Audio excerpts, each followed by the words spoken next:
Number 13, it's Daniel Kapitanovic and Daniel Sugden in the Pinnacle Automotive BMW 328i. Out of 14th, one of the drivers starting his 10th Wakefield 300 this weekend, Daniel Flanagan. He'll be joined by Damien Lomax in the Nissan 180SX. Always lots of intensity and anticipation just before the start of the Wakefield 300. And the green flag waves, and the 10th edition of the Wakefield 300 for Deputy.com is underway. Our two race leaders side by side down through turn number 1, and it's going to be Burgess who takes the lead. That's Adam Burgess behind the wheel of that car. He gets the jump on Steve Shelley, who's taken the start in the Deputy.com Lotus, and already up into third position is Shane Otten. He's got himself ahead of the car of John Spiteri. And Shane Otten did say that he wanted to be pushing pretty hard pretty early. That is a Division A car. They are going to have to do 2 5-minute compulsory pit stops in this race. Something we'll talk a lot about here this afternoon. So far, so good though on this opening lap of 137. It's a bit of a bottleneck. You can see on your screens in behind. A couple of cars getting the grass on drivers right, but it's a great start from your defending champions. Adam Burgess leading the field down the back straight for the first time, and you can see on your screens there the KISS entry there, trying to fight their way through as well. But a great start from Burgess. The Shelleys though already under attack from Otten in behind. How about the start from Shane Otten? They were planning to run in Division B this weekend, but they've made some tweaks to that car to make it faster after they broke into Division A in qualifying yesterday. And Shane Otten showing very handsome speed behind the wheel of car number 45 at the moment. The field already very spread out, and already some battles going on for track position up and down the field. We see down at, and now seemingly some other sort of drum with that Deputy.com Lotus. Now that we've gone racing, the lights are out on the safety car, and one of our big contenders already in trouble. Unbelievable. Not something they wanted nor needed. And of course you made the stat last year that they had never had a DNF in a 300 race prior to last year's Wakefield 300, and already it's done and dusted for them. Restart in order once again. Adam Burgess brings us back to the green flag. Strong restart, and you can see there is no passing and no overlapping until they get to the control line. That happens right now. So unfortunately for Daniel Reynolds, he got held up then on that restart with the Excellence, caused an absolute bottleneck into turns 1 and 2. And taking big advantage of that was the car of Lee and Jerry Burgess, the yellow Mitsubishi Evo, which has been converted from a tarmac rally car to a circuit racing car. Lee Burgess pounced. He got around the outside of John Spiteri. A couple of Deck Speed MX-5s are in there as well, along with Sam Chester in the 777 Mazda RX-7, which is one of our Division A cars. The other two Division A cars at the front of the field have sprinted clear. Adam Burgess and Shane Otten have got a massive margin over the rest of the field. Daniel Reynolds in Division B is now up to third position. Got him getting shots now in the pits, as you can see, as the work going on towards the rear of the Shelley car. And the team frantically working, trying to see what the drama is. Of course, she'll be down in the pits a little bit later on in the race, Lockie, and we'll get the full understanding as to what the issue might have been then. But you can just see the disappointment as well on their faces. They're shot their campaign of the 2017 Deputy.com Wakefield 300. It's done for them already. And 2 laps down in the space of just, well, 10 laps. Oh, motorsport can be a real cruel game sometimes. On screen at the moment there's Ian McDougall losing a couple of positions. Daniel Kapitanovic gets past him, so too does Nandy Kiss in the V8 powered HSV Club Sport, making up a spot as well. So it was a great start from McDougall He used the nimble handling characteristics of that Mini Challenge car to advantage in the traffic. But now that the field's starting to spread out, the Mini has just lost a couple of positions after this safety car restart. Gavin Holland in behind them as well in the CXC Global Mitsubishi, trying to make up a few spots. You can see the 27 WRX getting hung out to dry then. Not behind the wheel, sharing with Brett McFarlane for this weekend. So front straight again. Burgess's fastest lap of the race, a 1 minute 3.3 on that previous lap, extending the margin now to 3.1 seconds from first back to second. And this battle still between McDougall and in behind them of Holland. And got a shot then of Sewell coming through past as well, trying to make up a few spots.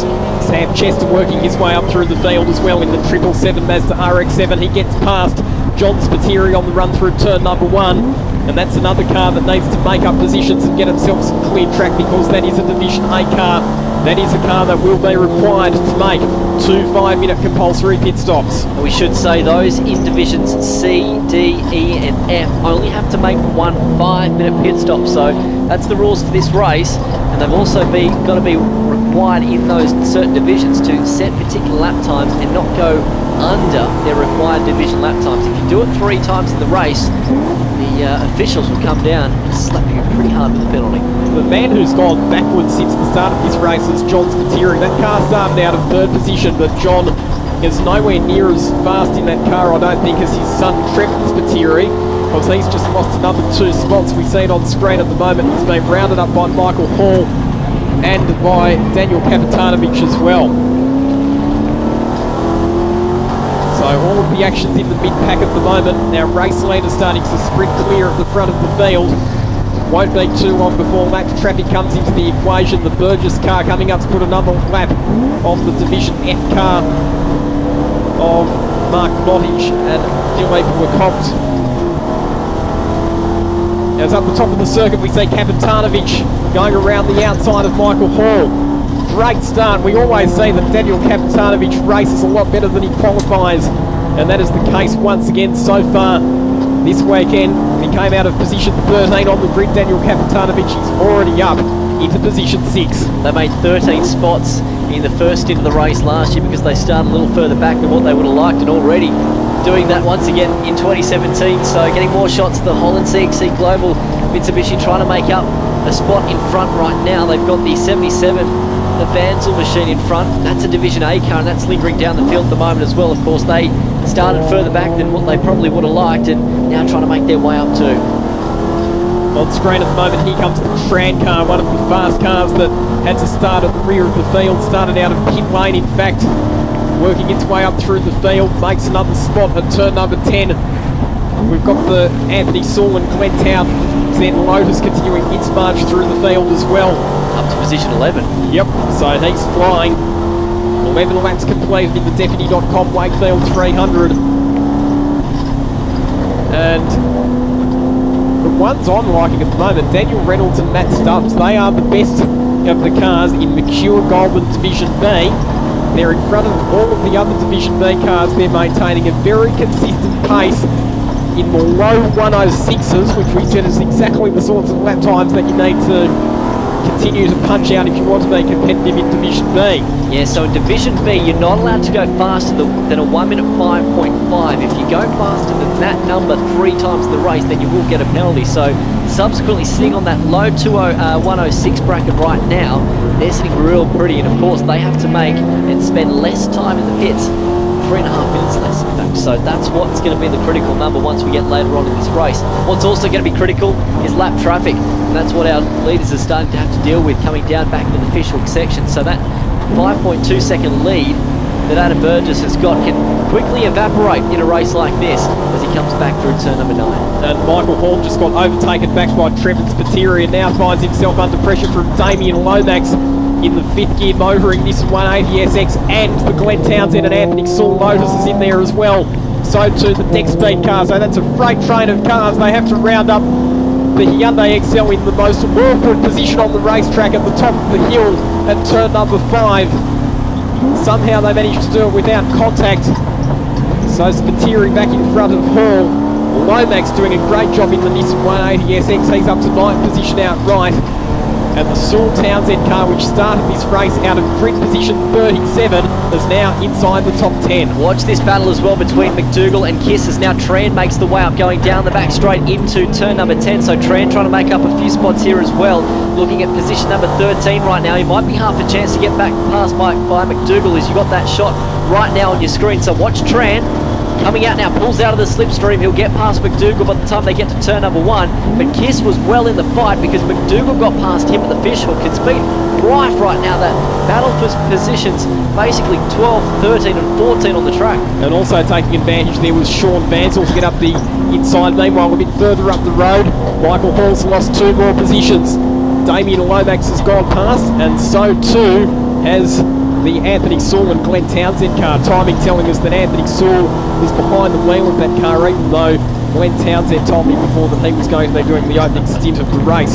They do have the driver ID Dorian systems where the drivers press a button that corresponds to which one of them is in the car, but they can also tell you walkie buys. It is still open to human error, that system. So let's take stock for you right now. Margin from first to second is 3.4 seconds.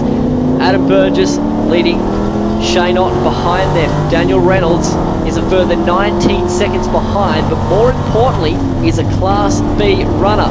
Now, when you've got to think that theoretically he's going to get a 3.5 minute free kick later on in this race, but he's only 22 seconds behind at the moment, it's looking pretty good for them.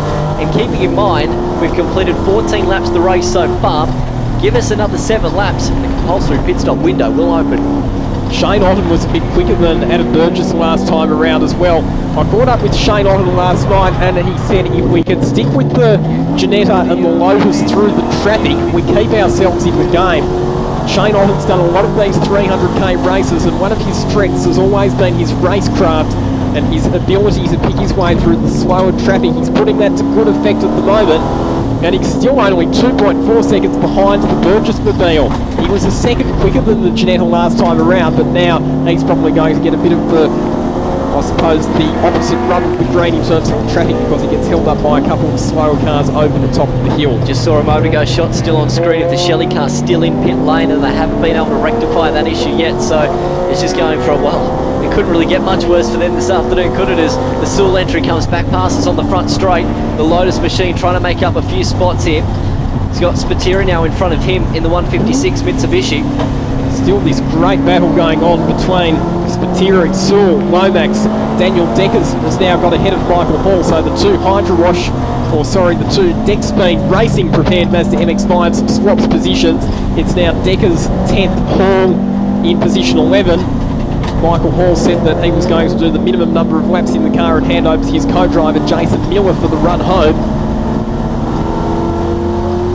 So 16 laps now complete in the Deputy.com Wakefield 300. Burgess a bit quicker than Otten that time around, just grabbed a bit of time back. 3 seconds the margin between our two race leaders.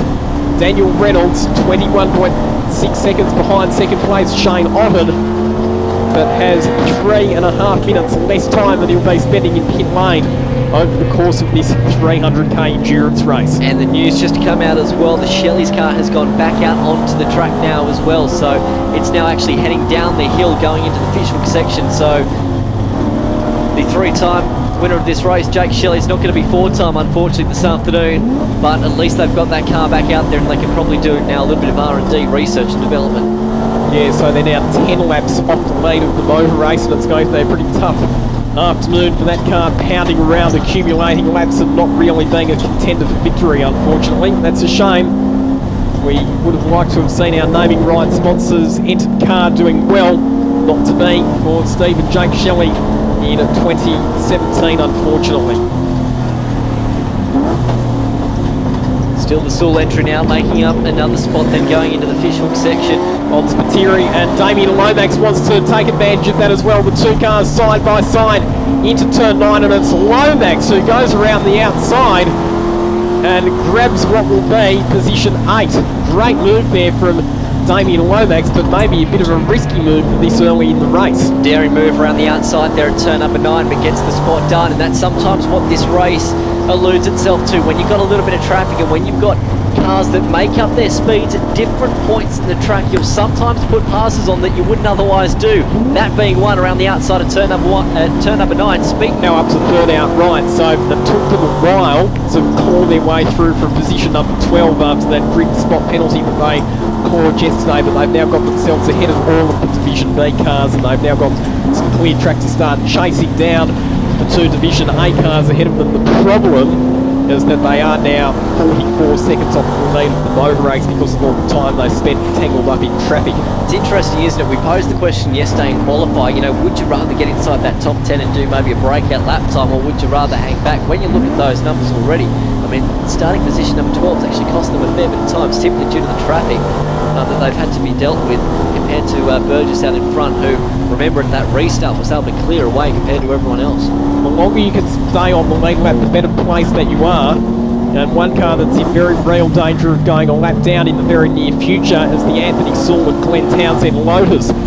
Again, they've got some clear track. They can start punching out the times that car is capable of, but the Ginetta's not very far behind, and they are in the same division as well. We almost got it then in one complete shot. So there's the Saul car going in that right-hander right now, and then just behind them, the Ginetta was actually turning in. So there's the Saul car on your screens, there's the Lotus trying to stay on the lead lap, and then just behind there's the Ginetta now going down the inside as well. So that's the battle that we've got to watch for in a moment. Oh, you've got to be careful, don't you, with that Ginetta. You've got to make sure that no one chops across on your nose as they come back down the front straight again. So this is the fight that we've got to watch for.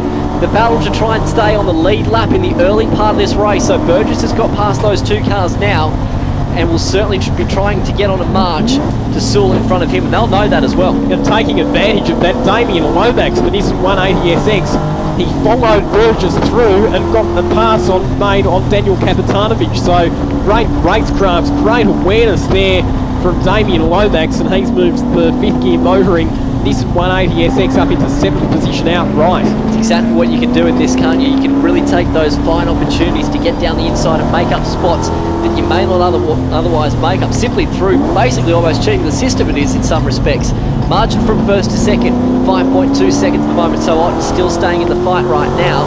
And in terms of lap times at the moment, Chester back there in position number 4 is basically on the same times as Burgess, but I mean, it all does depend as to what sort of traffic that you get on each particular lap. We're only 29 laps in. The bonnet's also gone up on that Mark Nottage XL with the Comp 2, so probably dramas for them early on. They fitted in their class, was for lap 21. They were 8 laps behind at the particular point of them taking their pit stop. So 4 cars on the lead lap at this stage. Then the only Division B car left on the lead lap will be the Daniel Reynolds and Matt Stubbs car at this point, and all of the other Division B runners will be hoping that the Burgesses lap that car fairly soon, which they are about to. They're only about 50 metres away, in fact, from lapping the BMW M3, because if Reynolds and Stubbs' car was on the lead lap, the safety car was to come out, they'd get a big advantage compared to the rest of the Division B cars, but as it is, they are just about to be lapped by the Burgesses, and we've got the Pariana Starkers car back out onto the circuit as well, so... Unfortunately indeed. So Daniel Reynolds passing down the front straight again. Here comes Damien Lomax, he passes right now, and waiting for Daniel Kapitanovic to pass us on the front straight. He's going to come through right now, so that is a great fight right now for Division B honours. I reckon it's about 20 seconds from position 1 to position 3 for Division B. It's going to come down to pit stops and how long they spend. If they can actually have a nice clean pit stop and get out, you can throw into that battle Benny Tran as well. He's about a further 10 seconds behind, so 30 seconds near enough covering that battle from position 1 through to position 4 in Division B. Frenetic right now. Coming back into your screens again. Andy Kiss, they're getting caught out, so there is the 86 machine of Kapitanovic. He's got the CXC Global entry behind him right now. Come back through the final section of corners and down the front straight. So your leader has completed 61 laps of this race. Daniel Reynolds just gone past the start finish line as the number 75 entry of Michael Hall bringing that Mazda now into the pits. That is a Division B car. So they're taking one of their compulsory pit stops at the moment.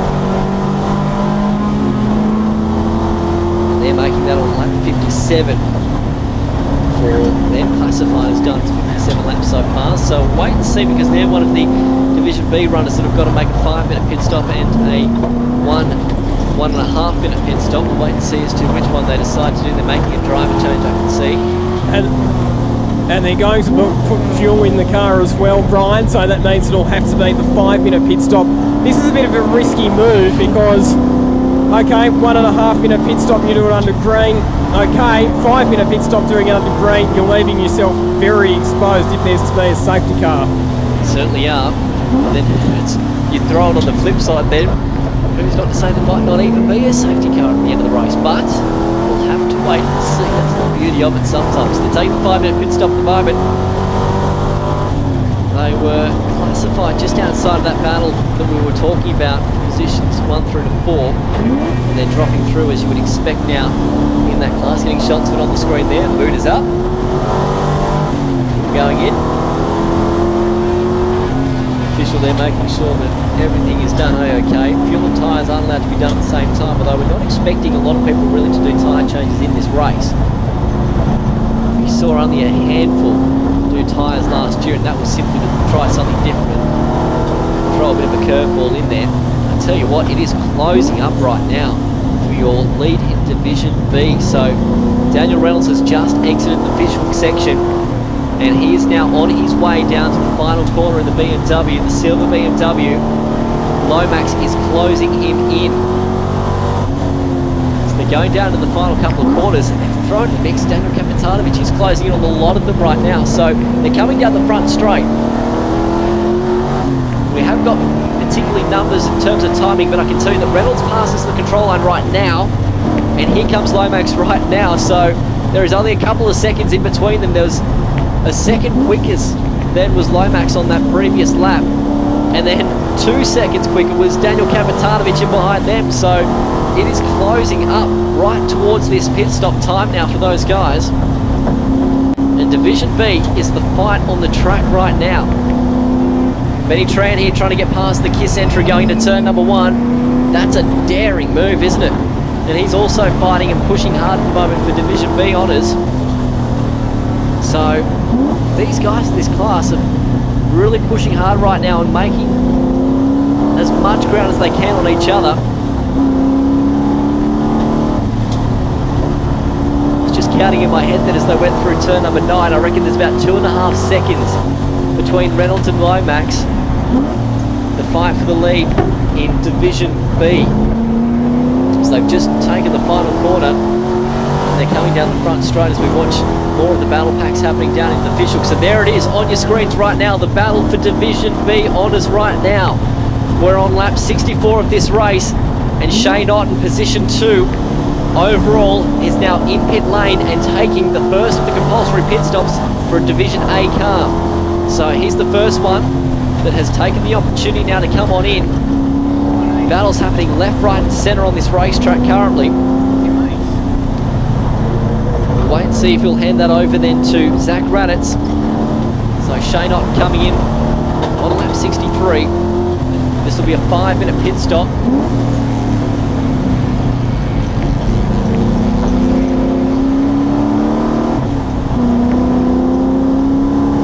And there goes Benny Tran, bottom of your screens, turning into the right-hander. So got shots there of the number 10 machine of David Viner in right now. Rob Viner sharing that car with him as well for this weekend. The family run entry. Targa Racing, very accompanied to a lot of motor racing around the country, and particularly, of course, these endurance style events. They're a Division C car, so they'll have to make a 5-minute pit stop here. Also, Lisa Montgomery taking the opportunity with Daniel Gillison to pit right now on 56 in Class C. So just trying to pick up this battle once again between Lomax and Reynolds.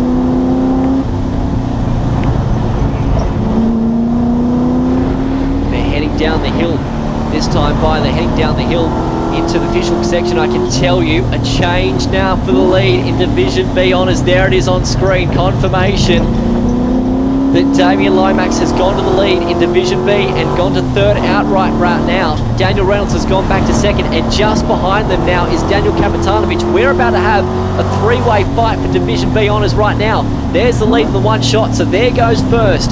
There goes second across your screen, and the BMW right now is position 3 in Division B. Look at that, all in one shot. Great race right now for Division B Honours at the 2017 Deputy.com Wakefield 300. On that previous lap, Daniel Kapitanovic set his personal best lap of the race, a 106.3, and then just lapped within a tenth of that time. So there's no wonder why Kapitanovic is closing in on these guys right now, going back up the hill again. They've got a lot of slower cars in front of them as they go back up the top of the circuit. Kapitanovic taking as much ground out as he possibly can on these guys in front.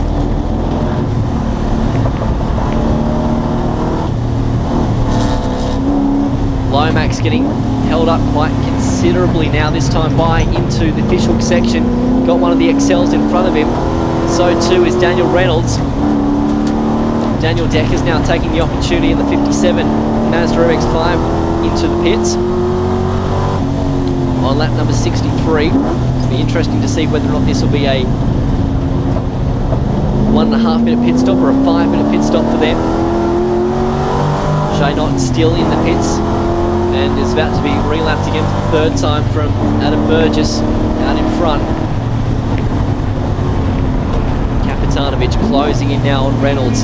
Again, took another 0.8 of a second that time by out of Daniel Reynolds in front of him. Lomax was able to squeak clear a little bit ever so slightly on that previous lap, but this time by he's getting held up quite considerably. You can see to the naked eye around the top section of the circuit. They're about to come down into the official section, and you can almost throw a blanket over 1, 2 and 3 in Division B. And once again, Brian, it will be a 5-minute pit stop for car number 57 for Daniel Deckers and for Luke Otten, because they are going to be refueling the car. So Daniel Deckers' stint's done, and Luke Otten will get in and drive that car to the flag. Michael Hong has hopped out of the Hydro Wash car, and it's now Jason Miller behind the wheel of that car. And for car number 45, I can tell you that Zach Radatz, the 15-year-old, is going to turn his first laps in the Wakefield 300. He has got out of the car and replaced Shane Otten behind the wheel. So therefore making official that he will be the youngest ever contestant of the Wakefield 300 at just the age of 15 years. Unbelievable, isn't it? Now, speaking of unbelievable, all in one shot. There it is. Division B, 1, 2 and 3. Reynolds now coming under attack from Kapitanovic going up the hill. So look at Reynolds getting caught right now. Kapitanovic is right in behind him. He has a look, thinks about it there this time by. There's two cars now separating first and second between Lomax and Reynolds. So coming down the hill, the BMW is getting caught now behind the XL. This is great racing. Towards now driver's left, they go down the hill. Reynolds getting down the inside. Lomax pulling away from them. Kapitanovic now fighting in as well. The Mobil 1 entry, the 101 XL, putting the cat amongst the pigeons, as per se, as they come down the back straight again.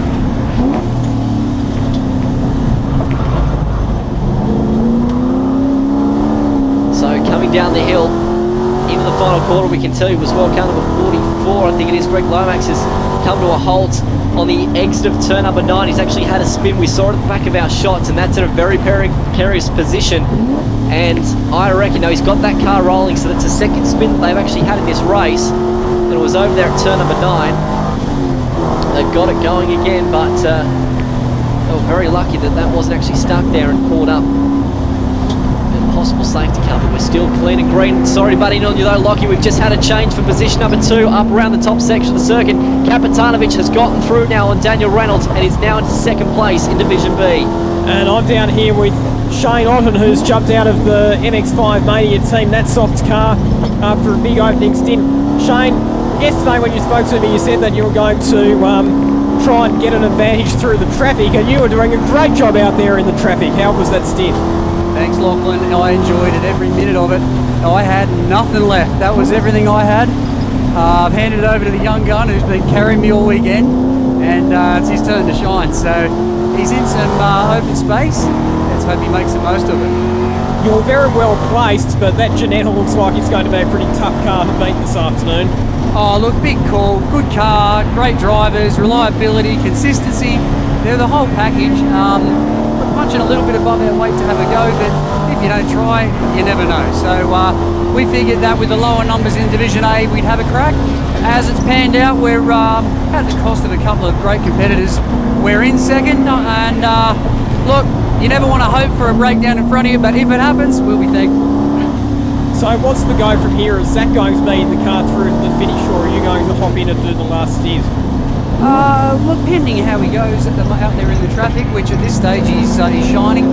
He's got to do 41 laps, which is going to get us towards the end of the pit lane open. So that's our concern. We have to give it a splash of fuel, we think, so we can get his 41 laps in, and we're going to have the option to refuel before the pit window shuts. All right, good stuff, Shane. We'll throw back up to you, Brian, because from what I can see on track, it looks like Daniel Kapitanovic is now starting to make some inroads on Damien Lomax as well. Yeah, it's getting real tight at the moment, that battle for Division B honours right now. So yeah, they come past the front straight in the one shot. So back into turn number one. Lomax in the Nissan is going to come under attack here from Kapitanovic. The top spot in Division B is about to possibly change. Well, I'd say twice in the space of a couple of laps here right now. So Kapitanovic is on a storm right now. On that previous lap, he was 1.6 seconds quicker than Lomax in front of him. It's clear, isn't it, as they go across the top of the section. They've got lap traffic now in front of them. Oh, sideways then for Lomax, trying to get past some of the slower cars. He almost got himself into a spin that time by. They're coming down the hill now into the fishhook section. Lomax under real attack. He's feeling the pressure right now. Kapitanovic on a storm in this car. Keeping in mind, the Kapitanovic and Daniel Sugden machine started position number 13. They're about to go second outright and lead Division B honours. It's fantastic this afternoon. The Deputy.com Wakefield 300, past half race distance already. It's incredible how fast this race has gone. Keeping in mind, your Division A runners have still got to make 2 5-minute pit stops. Well, at least that anyway, being if Adam Burgess will keep you updated lap times. Zach Rudditz compared to Adam Burgess as well. It was around about 50 seconds when they made their compulsory pit stop. Back into turn number 2. Lomax, Kapitanovic, the battle for position 1 in Division B. They've got traffic here again. Look at Kapitanovic. Here it comes, the speculator. Thinks better of it though. It was a daring move with traffic in front of them to try and get the job done. They're going to come down the hill this time by Kapitanovic. Really looks hungry right now. We know he's hungry because he's passed, well, near enough to 10 cars for outright leaders anyway. Using the car and the grass on the left-hand side then was Lomax coming down the hill. They've still got cars in front of them. Look at Lomax, can't get past the barrage here going through the right-hander. He'll get the job done this time by Kapitanovic. Will get the job done too. Gets a good run through turn number 9, but not going to be close enough though by the time they get to the final turn. 73 laps gone in the 2017 Deputy.com Wakefield 300, and we have got a battle royale right now. Speaking of battle royales, I just caught the back end then. Your race leader, Adam Burgess, went 3 wide at scary speed, getting past lap traffic. There is some daring moves on this racetrack right now. So much so that you've really got to hold your breath.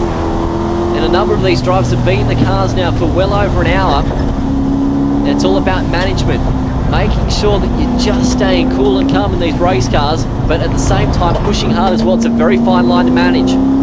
Gavin Hole in Class B car, also John Spiteri coming into the lane right now as well, taking that opportunity to make one of their pit stops. Back down the hill they come again. Kapitanovic still working on the rear bar now of Lomax. Hasn't been able to get the job done just yet. Got to be careful as well because a quarter of a lap away from them, Adam Burgess is starting to close in on the lot too. And so once again for the CXC Global team, they're getting ready to put fuel in the car, so this will be their 5-minute pit stop for that car.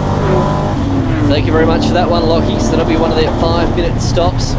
I don't think by my numbers anyway that any one of those in Division B have actually taken their 1.5-minute pit stop as of yet. I think it's all been the 5-minute pit stop. We're just working through those numbers then at the moment. McDougall now, leader of Division C, has come into the pits as well.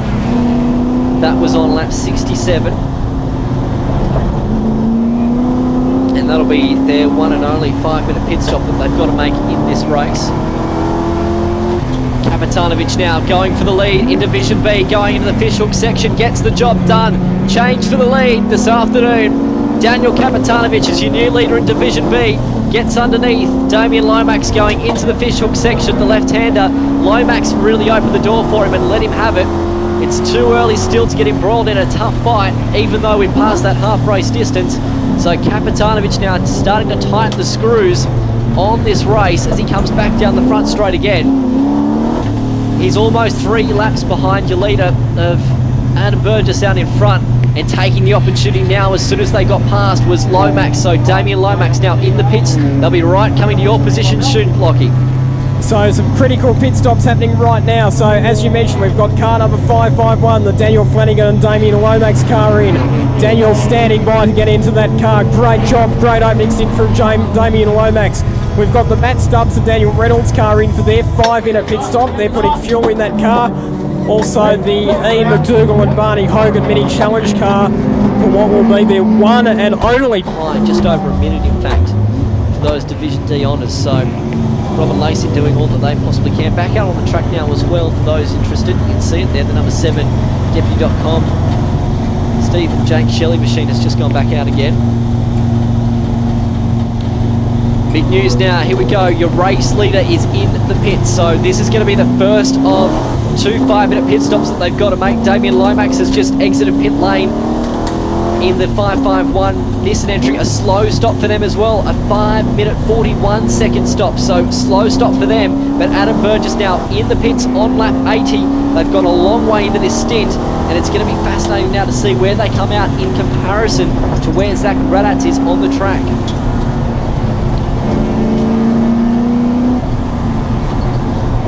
This will be a 5-minute news now. Here we go. Your race leader is in the pits. So this is going to be the first of 2 5-minute pit stops that they've got to make. Damien Lomax has just exited pit lane in the 551 Nissan entry. A slow stop for them as well. A 5-minute 41-second stop. So slow stop for them. But lights are out on the safety car. I'll explain to you the margin though that the Kapitanovic car has got on the rest of the field, because it is going to be a mouth-watering battle for the overall lead of this race late on.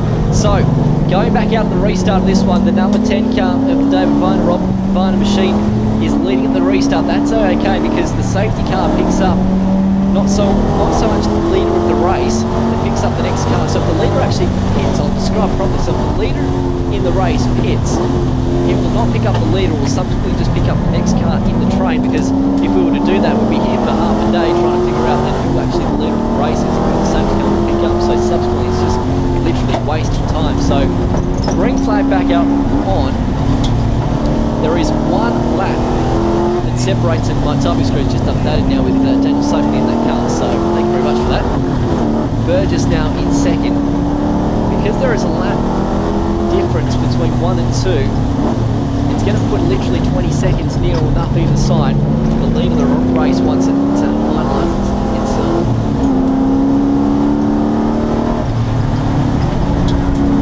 So we'll get a true understanding once the leaders come to the start and finish line next time by as to how much margin there is from first back to second overall. It's just over a lap at the moment. As you can see, the CXC Global machine there stuck on the inside going through the final turn.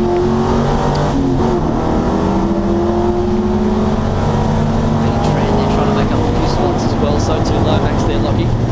Well, you talk about catching lucky safety cars, and Daniel Kapitanovic safety car came at the perfect time for you guys, because you were only the Division B car that hadn't yet completed your 5-minute pit stop, so that's giving you guys a big advantage over the other Division B cars. Yeah, I think maybe we just lost one lap as the safety car was coming back out. We might have been a little bit slow getting out, but it's okay. The race car's fantastic.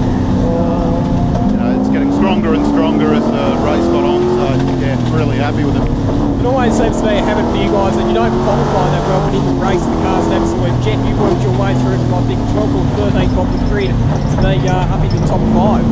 Yeah, it's really strong race car. And, we can't get the qualifying pace quite right always, but we know that it'll take care of its tyres and brakes, and with a bit of luck, we'll be around at the end. All right, good stuff, and good luck for you and Daniel for the rest of the race. Thanks, Lockie. Daniel Gillison coming into the pits now as well. So there's probably for an unscheduled pit stop. In this game of the cars that you can see, it's the battle about trying to stay on the lead lap right now between Daniel Sugden and Craig Burgess. So Burgess is a lap behind, exactly a lap behind your leaders of this race of Daniel Sugden. So let's put this into comparison, into a bit of a situation for you. Daniel Sugden still has to do a 1 minute 30 pit stop in this race. He holds at the moment exactly a 1 lap lead. So when you put that into a time difference, it's near enough to about a minute 0.5. 1 minute 5 second lead over the rest of the field. So he should come out, once he does his pit stop, near enough to about 20 seconds away from the lead. That's what we've got to watch for in the back end of this race. It's going to be a clear old lead though for Daniel Sugden in terms of Division B leaders, because he's got almost 3 laps on his closest rival for that class in Benny Tran. And so he should, once the pit stops work out, to have a lap and a half on the rest of the field for his division. A tremendous strategy call for them. Now let's go through your field and give you an update in terms of division leaders. So coming to a very slow halt going up the hill. It's behaving the same way that it was yesterday when they had the throttle position sensor issue, is that it goes a bit, then it stops, then it goes a bit, then it stops. That time around as well, there was a massive puff of smoke out the rear of the Ginetta G50 heading down into the fishhook of Craig Burgess as he was trying to make a move on that Deck Speed Racing. That's the MX-5, which has Luke Otten at the wheel. They'll have to have the yellow flags out, they do there. Got the single yellow flags just to let everybody know that the Shellys are limping around agonisingly slowly back to the pits. And as you mentioned as well, we've got this thrilling battle as well with 1, 2, 3, 4, 5, 6 cars from position 4 down to position 9, separated by only about half a minute. Well, Flanagan, as you can see on your screens there at the moment, Lomax is holding on right, I should say Flanagan holding on right now from Miller in behind them. So Miller in the MX-5, you've got Flanagan in the Nissan as they come out of the final turn. This is the battle for position 5 overall, but more importantly, 3rd in Division B as they come back down the front straight. Oh, and almost on the grass, Jacob Andrews, my goodness gracious me. That's for position. Jason Miller gave him no racing room whatsoever there, and now back down the inside he goes, into turn 2. Big move under brakes, there's the Mitsubishi Mirage in there as well, but they're not battling for position, they're separated by laps. This is for position 4 in class right now. So, and 6th outright. So the fight is on between Flanagan, Andrews and Miller. It was Andrews that got the spot back on Miller then that time by almost on the grass. They're getting held up at the moment going across the top, and now it's 3 wide as they come through the right-handed just about, but Miller thinks better of it. Andrews holds the spot for now. In the meantime though, Flanagan has just been able to squeak out ever so slightly, and look who's behind them now. Craig Burgess. This is the last thing that he wants, is a desperate fight in front of him when he's fighting for the race lead. Yeah, he needs to be patient, Craig Burgess. He can't afford to take any risks while trying to lap those cars. Daniel Sugden has kept Craig Burgess well and truly inside since Craig Burgess has got himself back onto the main lap. That car looking very good for a podium finish outright at the moment. The number 86 Pinnacle Automotive BMW 328i. Blue flags waving to let the field know that the race leader's coming through. It's almost hold your breath stuff at the moment, isn't it? Because you've got to make sure that they... I'd say, who else is coming in this fight as well? Daniel Sugden. He's right behind these cars right now. So you've got a case where the leader of Division A fighting for outright honours is coming into the fight, and so too Daniel Sugden, your outright leader that's really fighting for outright victory. The one who seems to be struggling at the moment is Matt Stubbs. Remember, that car led Division B for a long time with Daniel Reynolds at the wheel.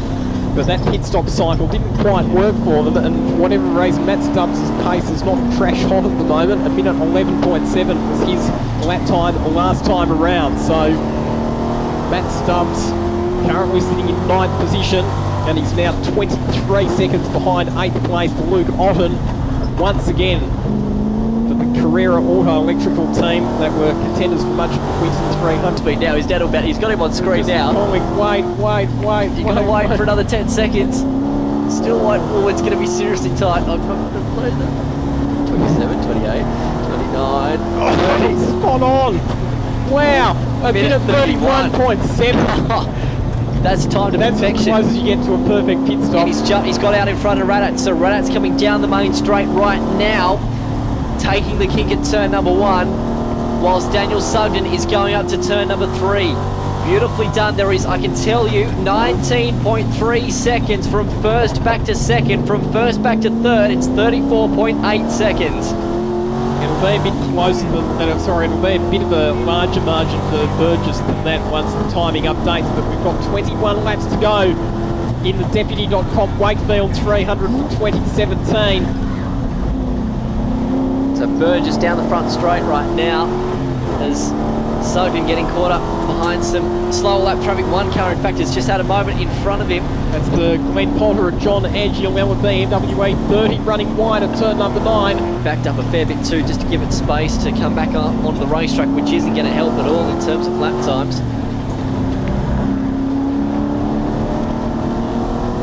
So here comes Sugden now, so we'll get a corrected margin, and in fact that BMW 30 heading into the pits at the moment.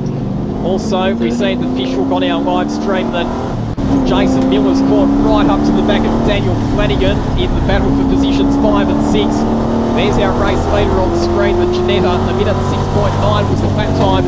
It's a half a minute margin that Craig Burgess has over Daniel Sugden, and it's only 4.3 seconds from Daniel Sugden back to Zach Radatz, the 15-year-old, the youngest ever starter in the Wakefield 300. Well on target to finish on the outright podium on debut. We're supposed to be having champagne on the outright podium, but I don't think Zach Radatz is old enough. We didn't think of that one before the event, did we? Oh dear. That's a very good point you make. Margin as well for Division C honours is down to 7.3 seconds right now, so Daniel Jellison is closing in as well for that lead on the number 22 machine, the Mini Challenge, the Mini Cooper S. Barney Hogan is coming under attack. A minute 6.8 for Burgess that time around. A minute 6.6 for Daniel Sugden. A minute 6.4 for Zach Radatz. 4.2 seconds separating the cars in positions 2 and 3. Think about the emotions that must be going through the mind of Zach Radatz at the moment, the youngest ever starter in the Deputy.com Wakefield 300. He's sitting in third position outright. He's got a decent sniff at second place, and he's going to go up against the very experienced production car racer Daniel Sugden in a battle for the runner-up spot. And a move at turn number 2 down the inside. Jason Miller sends it, makes the move through on Daniel Flanagan, and has the Hydro Wash Mazda MX-5 up into the top 5. And that'll be for the final spot on the podium as well in Division B. It's not over yet though. Flanagan having to go around the outside of one of the XLs there at the right-hander at turn 5. Miller, he was seriously crossed up then behind the Nissan Pulsar of Jack Winter coming down the hill. He had the thing fully sideways. He is pushing like gangbusters right now. And the margin on that previous lap between Tran and that battle pack was near enough to 4.8 seconds. So Tran's going down now to the final corner. He's got 3 cars in front of him, whilst Miller is now on his way down there as well. So we've got a fair old fight now for second place in Division B and 4th outright in this race. And meanwhile, the battle for victory in Division C, there's now only 5.9 seconds separating the Mini Challenge car with Barney Hogan and the Mazda MX-5 of Daniel Jellison. 19 laps to go, so there's contests everywhere you look, and it's hard to know where to look because there are so many battles. Coming down the hill right now, just in front of them, in fact, is your race leader, and you can see just by the naked eye, in fact, that behind them is Daniel Jellison closing at a rapid rate of knots. In fact, right now, he's on the rear bar now. This is the battle for position number 1 in Division number C. So they've just come out of the fishhook section. They're about to go through turn number 9 and down to the final section of corners. So Jellison's going to be half a chance here. We're watching Zach Radatz on screen. The battle's going to be at the final corner right now for Division C honours. Barney Hogan was badly compromised by lap traffic on that lap, wasn't he? Here we go. A lot of time, and here comes Jellison. Will run out of turn number 10. Gets a bit of an overlap and now tucks back into the slipstream of the Mini Challenge car. Tell you what, both of those cars are pretty evenly matched in terms of straight line performance, but here goes Jellison down the inside of turn 1, and we have a new leader of Division C racesafety.com at Wakefield 300. Brilliant pass in the end. I think Hogan just sort of stepped aside. And he's happy today with taking a podium position, made it easy in the end for Gillison. And what a story that one is, you've got to say, because Daniel Gillison this weekend sharing the car with Lisa Montgomery, and really Lisa only started racing a little under 6 months ago. She's been doing a lot of stuff up in Queensland, also at Sydney Motorsport Park, and spent a lot of time at the V8 Driving Centre learning up there on the Gold Coast before taking that car up to Mount Panorama for the Bathurst Challenge event, shaking it down pretty much. They've come here and now they're leading their division. A great story, and would certainly be almost tears in the eyes, I think, of Lisa Montgomery. This is her first real big endurance event, and to take it out, wow, that'd be fantastic. On screen, we focus back on the battle for second position outright. Daniel Sugden and Zach Redatz both having to negotiate their way around the laps traffic through the official time around. It was only 1.8 seconds between those two cars. At the end of the previous lap, both of them will have absolutely nothing left. They'll both be driving the cars like they're driving qualifying laps at the moment. Daniel Sugden, a minute 7.8, a minute 7.0 for Zach Radatz, and the margin is now just 0.9 of a second between second and third outright. Daniel Flanagan has come back into the pit lane. Oh no. By the looks of our timing screen, so Daniel Flanagan was in that fight for